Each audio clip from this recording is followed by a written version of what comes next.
I'm 30, I just quit my dream job, and I'm experiencing severe burnout. Welcome back to my YouTube channel. My name is AJ, and if you're new here, pull up a seat, I'll put the kettle on and you can have a cuppa or several. If you are a supporter of mine or you're someone who's been tuning along, I just want to say thank you so much for supporting this new platform, or the platform. Oh, look at me trying to make out I made this new platform. I'm contributing on this new platform. Again, as always, I'm excited to be creating longer formal content. But let's get into what today's yarn is, and that's severe burnout. So I am so tired, I am so drained, and I am extremely burnt out. Over the last 2 years, I have been working 14-hour days on average. I have worked hard to kind of climb the corporate ladder, worked hard to kind of get into a job that I thought, or I believed for a number of years, was my dream job, which it's just not. It's just not my dream job anymore. It's just not what I want to do with my life. And this is kind of getting into my studies, it's kind of getting into my work, but it's also kind of getting into a new beginning that I'm having. So I am going to tell you a little bit about me, a little bit about my journey, and importantly why I'm experiencing severe burnout, and importantly how I'm allowing myself just to process it.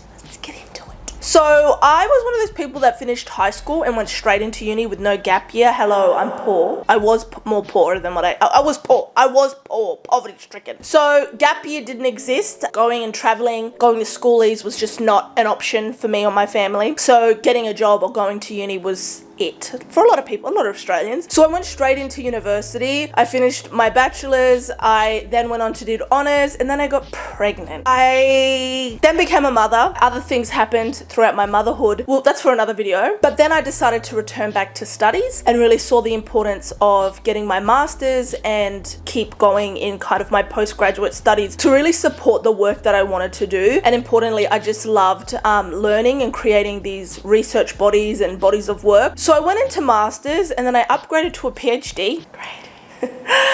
And that's where I am now. So I've been working hard to contribute my PhD. I've also worked in other areas. So I've worked as a caseworker. I worked with youth. I worked with children, literally scrubbing plates and spoons and cups. And I've gone all the way to working in a really large institution of where I've just resigned. So over the last 5 years, it's been a really intense whirlwind. And then add on top of that, the growth and development that I've seen online, something that I never thought would have happened, something that I thought was never gonna be a part of my life, has grown to become a really important area of my life. Now, me quitting my job was not shaped by social media. I wanna make that really clear, because social media does not pay my bills. Social media does not pay my super. It doesn't do any of those things. And for anyone that's tuning in that may be a budding creator themselves, that may have goals to, you know, create consistently online and to create a community, you have to really always kind of understand that this is just a stream of income. I know there are creators out there where it does pay their super, it is their 9 to 5, it is their entire business model, but I'm just not there, and I don't know if I ever will get there. This is Australia, and let's just say the industry is quite vanilla and dried up and washed up. Okay, but we'll see what happens. God knows, maybe a door will fly open and I'll walk into it and I'll be living my life off social media, God willing. Let's put that in the universe, okay? Anywho, so it's been interesting the ways that social media has enabled me to do things that I never thought was possible. It's enabled me to work with brands and communities and platforms and speak and events, just do things that I never thought was possible. And again, that goal of kind of creating representation that I wish I saw when I was young, or the representation that we really need, because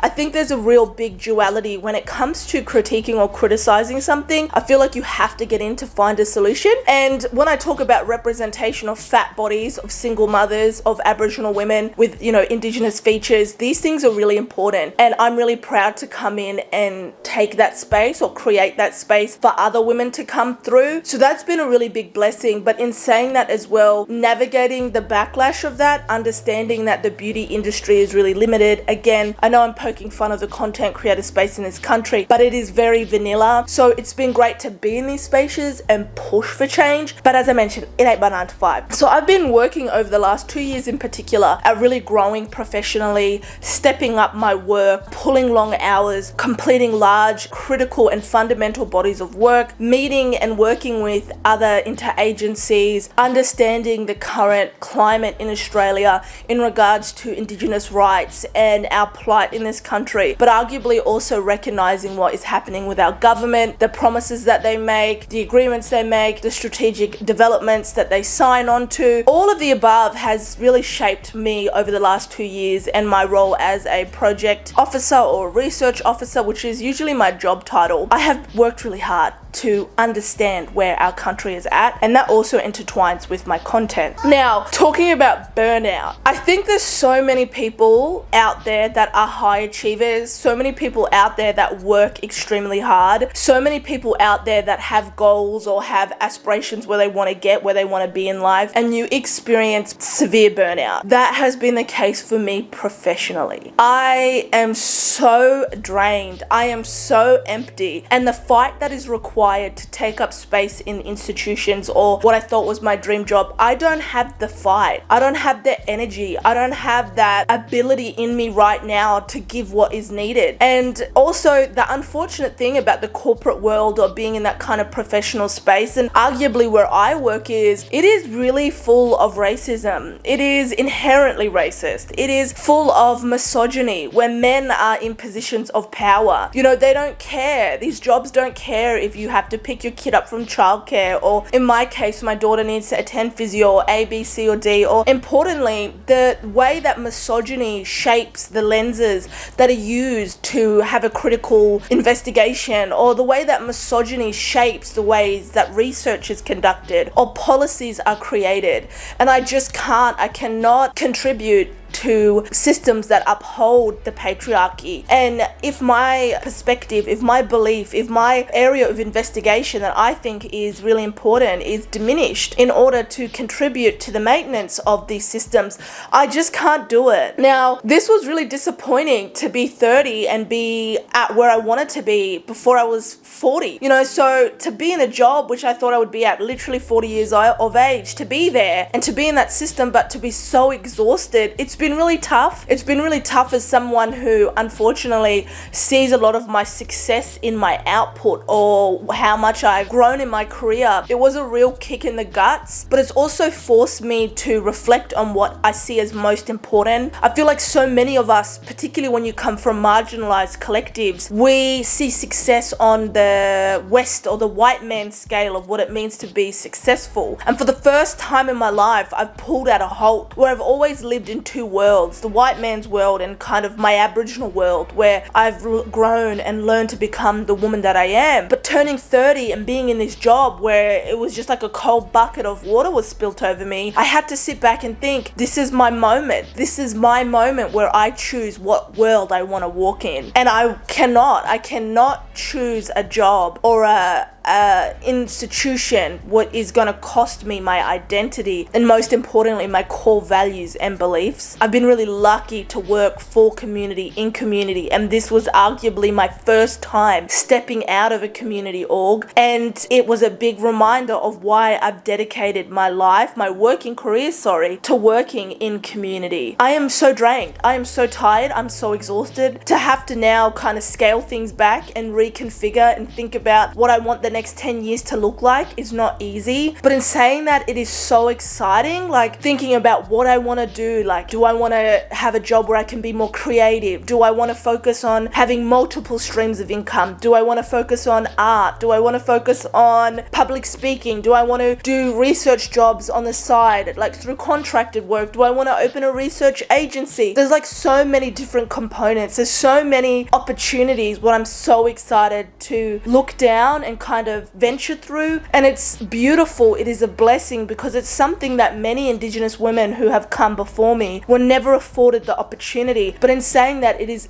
equally as scary. It is equally as terrifying that this door has closed and a new one is opening. And I don't want to romanticize my burnout. Guys, I have laid in bed for 3 days straight last week. I literally just got up to get my daughter to school and I got back in bed and I blinked and it felt like it was 3 o'clock. I experienced extreme fatigue, loss of appetite. I had a migraine to the point I was like covering my eyes. I was so sensitive to the light. I couldn't even do one email. I couldn't do anything. So that extreme burnout that I'm low-key still experiencing has also forced me to redevelop what my life is. I do not want to be working 14-hour days anymore. I do not want to be burning myself at two ends of a stick. I understand as well that I come from low socioeconomic background. I come from a minority. I come from a race that is currently being racially vilified in this country. So I'm never gonna have that beautiful, easy, let me sip a mocktail at the end of the day. I have to hustle.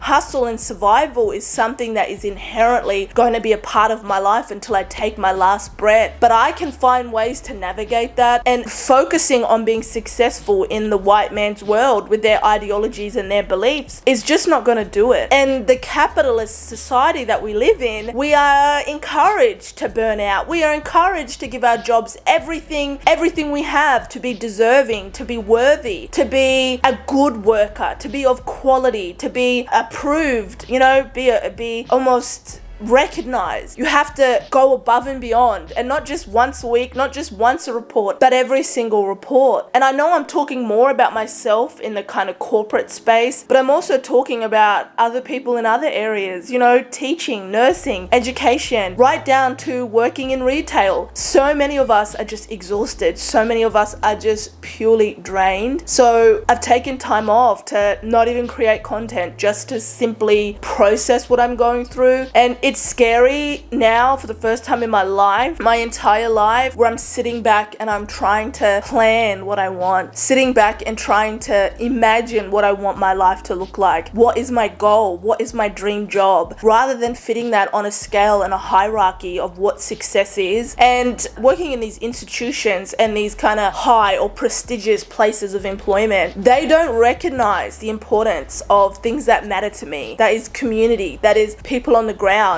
that is being a mother, that is being someone who fights for Indigenous rights, not just in my job, but my entire life. Someone who fights for equality, someone who fights to recognize the multitude of impacts that Indigenous people navigate every day. This is not one strategic approach, but many. It is a holistic approach. It is an approach that stays true to Indigenous ideologies, Indigenous ways of being, our belief systems, that everything is interconnected. And unfortunately, that decision that I had to make about staying in that job or leaving it was ultimately choosing which value system did I want to believe in, which value system did I want to choose. And I'm so proud of myself to say that I've chose to resign. But let me tell you, it was not an easy option. And let me tell you, the saying that money does not make you happy, I'm telling you guys, when I was even on Centrelink, when I was on unemployment benefits or single parent benefits, I was happier than I was the entire of last year. Last year was me overworking. Last year was me doing this, doing that, doing this, doing that, and particularly the 3 months that I had, 4 months, 5 months while I was at that job that I've resigned from, that had drained me of my happiness. Like having a job, guys, where you're on the weekend, you walk out on the Friday and you're like, oh my God, thank God it's Friday. But by Sunday, you're already dreading getting back. You see the meeting notification, you're dreading going to the meeting. You're dreading having to provide your insights for them to only be knocked back. That is not the job that I want to live. I do not want to be managed by white people. I want to be managed by my own people, or white people that really recognize and support and validate Indigenous knowledges and Indigenous beliefs. And in saying that as well, workplaces or institutions or corporations or NGOs or businesses I want to work with or for will be Aboriginal owned. I will never in my life work for an institution that is owned by white people. But that's for another day. So I'm experiencing burnout. I'm so drained. I'm so tired. I still have to do some handover notes for that job, and I've been putting it off. Because let me tell you that much. The anxiety. That's another thing I want to talk about, you fellas. The anxiety that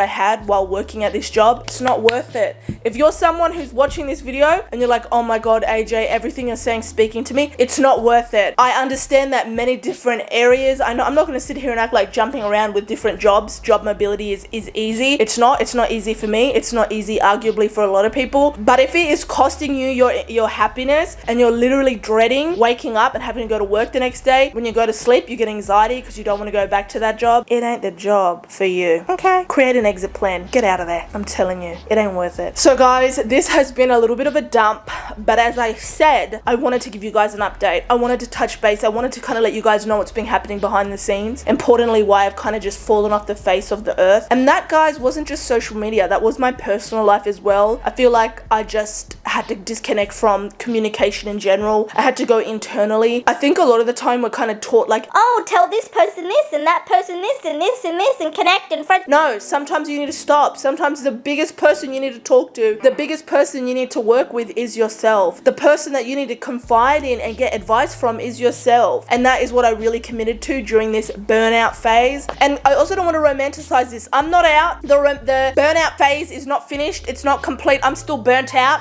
I'm still drained. I'm probably going to go to bed tonight and just literally flake out, and in the morning wake up and just be like, oh my God, because I'm exhausted. I'm so drained. But I am committed to, and I promise myself that I'm going to find a place of employment where I feel valid, I feel respected, I feel safe, and importantly, I can see myself growing and developing in that space and in that place, and a place that does not cause me to lose my core values, cause me to feel like I'm not good enough to be in that space. So guys, this was my little update. I'm 30 and I quit my dream job. I'm experiencing severe burnout, but let me tell you, I'm excited for the new chapter that is about to open. And if you hear my daughter in the background, welcome to my life. It's me, my daughter, 24/7. She want to talk in the back of my videos, she could talk. I love you guys. Thank you so much. If you enjoyed this video, leave a comment, say, get it girl. I need some support and encouragement to continue creating on this platform. Hit a like, share this video with someone that you may know. Let me know in the comments, have you experienced burnout? Did you meet a pinnacle moment where you got your dream job and you're just like, this isn't my dream anymore? I want to hear your thoughts. I want to know from you. Also, the role and experience of misogyny in our workplaces, has that impacted you? What has that been like for you? I want to hear. All right, guys, I'm going to hop off. I love you all so much, and I'll see you on the flip side.